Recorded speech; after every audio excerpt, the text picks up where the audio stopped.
नमस्कार, आप देख रहे हैं 4 PM और मैं हूं आपके साथ निधि मिश्रा। जैसा कि आप सभी जानते हैं कि उत्तर प्रदेश में जो सियासत है वो लगातार तेज़ है और योगी आदित्यनाथ की जो मंत्रिमंडल है, जो सरकार में जिस तरह से जो बगावत की आहट लगातार सुनाई दे रही है, फिर चाहे वो जितिन प्रसाद हों या फिर दिनेश खटीक हों, लगातार धीरे धीरे उन्नाव के विधायक हों, वो भी अपना इस्तीफ़ा दे रहे हैं और इस बात पर सवाल उठा रहे हैं कि अधिकारी उनकी बात नहीं सुनते, उनकी उपेक्षा की जा रही है और तमाम तरीके की जो खुसफुसाहट है वो योगी आदित्यनाथ की सरकार में इस समय नज़र आ रही है। लेकिन जहां ये विवाद बढ़ा, चर्चा में आया दिनेश खटीक का इस्तीफ़ा, उसके बाद योगी आदित्यनाथ ने इसे संज्ञान में लिया और उसके बाद दिनेश खटीक ने सीधे तौर पर सीएम योगी आदित्यनाथ से मुलाकात की और इस दौरान सीएम योगी आदित्यनाथ ने जहां पर एक और दिनेश खटीक की बात सुनी, वहीं पर उस समय पर उनके साथ मौजूद थे स्वतंत्र देव सिंह, क्योंकि स्वतंत्र देव सिंह जल शक्ति मंत्री हैं। ऐसे में सभी के सामने जो नाराज़गी है वो बताना और ज़रूरी हो जाता है। उन सब के बीच दिनेश खटीक को बोलने का मौका मिला। मुख्यमंत्री योगी आदित्यनाथ ने सभी के समक्ष इस बात को बताया कि उनकी जो चीज़ें हैं, जो उन्होंने शिकायत की है, उस पर कार्रवाई की जाएगी। किस तरह से क्या कहा है दिनेश खटीक ने, मीडिया से बातचीत करते हुए क्या कुछ कहा, वो आपको सुनवा देते हैं। जो मेरे विषय इशू थे वो मैंने रख दिए हैं, उस पर कार्रवाई होगी। अधिकारियों के खिलाफ कार्रवाई होगी दिनेश जी? मैंने माननीय मुख्यमंत्री जी के सामने भी इसे रख दिया है। तो ये वो दिनेश खटीक हैं जो योगी सरकार में, मतलब यूपी सरकार में राज्य मंत्री थे। जिस तरह से उनका इस्तीफ़ा सामने आया, अचानक से इस्तीफ़ा सामने आया और इस इस्तीफ़े के बाद लगातार लखनऊ से लेकर दिल्ली दरबार में जिस तरह की जो हंगामा देखने को मिल रहा है, जो हलचल देखने को मिल रही है, वो सामने आ रही है। लेकिन जहां लंबे समय से 2-3 दिन से जब से उन्होंने अपना इस्तीफ़ा सौंपा है अमित शाह को, तब से सियासत तेज थी और राजनीतिक गर्माहट भी काफ़ी ज़्यादा थी। लेकिन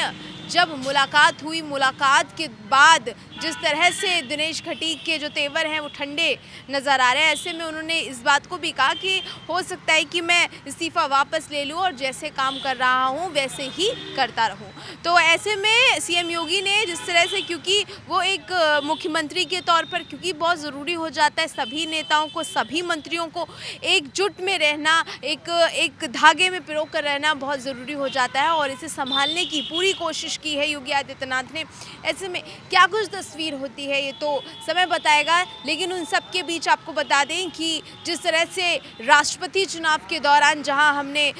जो उत्तर प्रदेश में गर्माहट देखने को मिली, क्योंकि विपक्ष के रूप में विपक्ष जिसको समर्थन दे रही थी वो यशवंत सिन्हा को दे रही थी और भारतीय जनता पार्टी की ओर से, यानी कि एनडीए की तरफ से जो उम्मीदवार थी वो द्रौपदी मुर्मू थी, जिनकी जीत हुई है। द्रौपदी मुर्मू 15वीं राष्ट्रपति बनी है और ऐसे में जो, क्योंकि प्रशंसा लगातार, क्योंकि महिला राष्ट्रपति होना भी अपने आप में महत्वपूर्ण है और ऐसे में प्रशंसा लगातार, बधाइयों का तांता लगातार, और उन सब के बीच उत्तर प्रदेश में क्या कुछ इसकी झलक देखने को मिल रही है वो भी आपको बता दें कि जहां पर विपक्ष की ओर से यशवंत सिन्हा को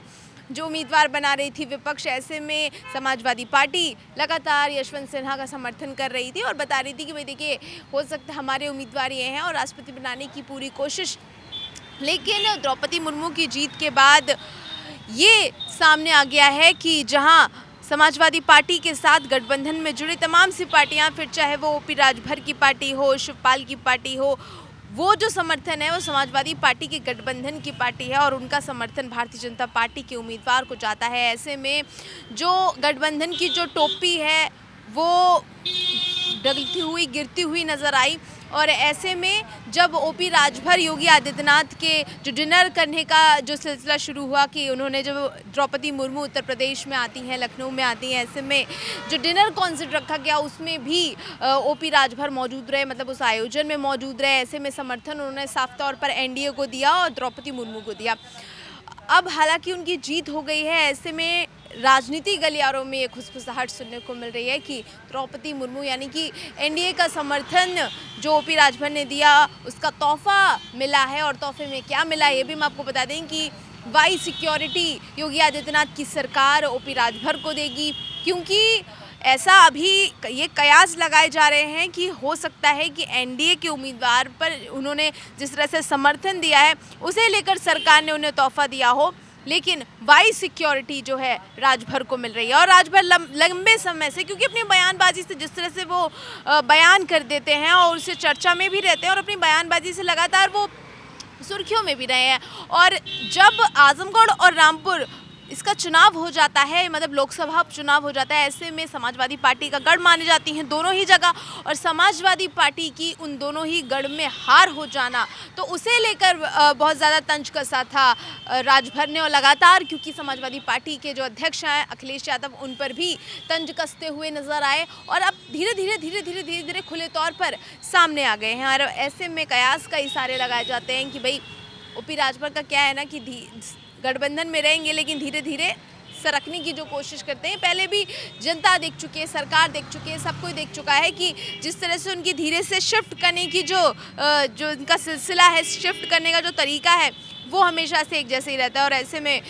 खुले तौर पर सामने, खुले तौर पर जो है नसीहत दे देते हैं, कभी चुनौती दे देते हैं, कई सारी बातें जो है समाजवादी पार्टी और अध्यक्ष अखिलेश यादव को कह देते हैं। ऐसे में भारतीय जनता पार्टी की तरफ जो सॉफ्ट कॉर्नर है वो भी नज़र आ रहा है। और क्योंकि एनडीए की उम्मीदवार का इस तरह से समर्थन, फिर यूपी सरकार की तरफ से ओपी राजभर को वाई सिक्योरिटी, ये दोनों ही समीकरण इस चीज़ को दर्शाते हैं कि जो तोहफे के तौर पर, क्योंकि एनडीए का समर्थन करना और जीत होने के बाद वाई सिक्योरिटी तुरंत बाद, ये एक तोहफे के तौर पर राजनीतिक गलियारों में जो चर्चा है वो इस तरह की मिल रही है कि ओपी राजभर को योगी सरकार की तरफ से, यूपी सरकार की तरफ से तोहफा दिया गया है। उन सब के बीच तमाम सी बातें सामने आती हैं। और क्योंकि उत्तर प्रदेश के मुख्यमंत्री योगी आदित्यनाथ का कार्यकाल ये दूसरा कार्यकाल है, पहले कार्यकाल में हमने जिस तरह का कार्यशैली देखी, योजनाओं पर जिस तरह से सख्त कार्रवाई देखी, इस वक्त योगी आदित्यनाथ भी फुल एक्शन में है। जिस तरह से ताबड़तोड़ तबादलों के साथ साथ सस्पेंशन ऑर्डर और उन ऑर्डरों के बाद जिस तरह से किसी भी भ्रष्टाचार पर सख्त से सख्त कार्रवाई करना, किसी भी भ्रष्टाचार को अनदेखा नहीं करना, ऐसे में योगी आदित्यनाथ लगातार एक के बाद एक फैसले लिए जा रहे हैं। पीडब्ल्यूडी विभाग में लगातार कई तरह के भ्रष्टाचार की सुर्खियां सुनने में आई, भ्रष्टाचार की चीज़ें सुनने में आई। ऐसे में जितिन प्रसाद की नाराज़गी भी लखनऊ से दिल्ली तक पहुंची, लेकिन योगी आदित्यनाथ सरकार जिस तरह से सीएम योगी इस चीज़ को सीरियसली ले रहे हैं, इस चीज़ को, भ्रष्टाचार को ना ज़ीरो टॉलरेंस, एक भ्रष्टाचार को ज़ीरो टॉलरेंस दिखाने की जो उनकी नीति है उसे सामने ला रहे हैं। और किसी भी तरह, क्योंकि तबादलों में लगातार हम देखते आ रहे हैं कि तबादले होना, जिस तरह से उसमें भ्रष्टाचार के जो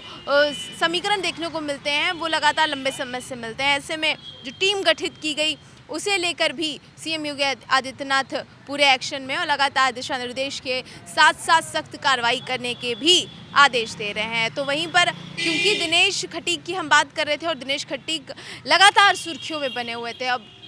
लेकिन जिस तरह से उन्होंने इस्तीफ़ा दिया अमित शाह को अचानक से और ये बोला कि मैं दलित हूँ, इस वजह से मेरी उपेक्षा की जाती है, अधिकारी मेरी बात नहीं सुनते हैं। ऐसे में तमाम से जो भारतीय जनता पार्टी के विधायक हैं, तमाम से भारतीय जनता पार्टी के नेता लगातार इस तरह से इस्तीफे दे रहे थे, फिर चाहे वो धीरे धीरे और नाम इसमें जुड़ते रहे। और इस समय पे हम आपको बता दें एक नए नेता का, काफ़ी चर्चित हैं वो नेता, उनका भी नाम धीरे धीरे सुनाई दे रहा है। ऐसा कुछ समीकरण सामने नहीं है, सिर्फ सुनाई दे रहा है, जो कि नंदगोपाल नंदी हैं। जिस तरह से वो भी इसी तरह के आरोप लगा रहे हैं कि अधिकारी बात नहीं सुनते। ऐसे में योगी आदित्यनाथ किस तरह का निर्णय लेंगे, क्या दिशा निर्देश देंगे, ये सब आप देखेंगे सिर्फ और सिर्फ 4 PM पर। मैं निधि मिश्रा, नमस्कार।